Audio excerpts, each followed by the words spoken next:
Galaxy Fold was completely sold out in a couple of hours. Demand was higher than expected. September 6, the first flexible smartphone, Galaxy Fold, went on sale in South Korea.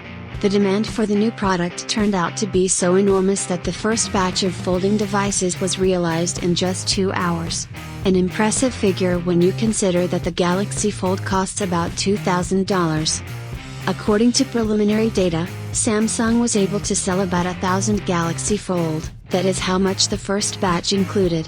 A folding smartphone could be purchased both in the official salons of the company, and placing an order with Korean operators. Samsung, of course, can now be called a real innovator.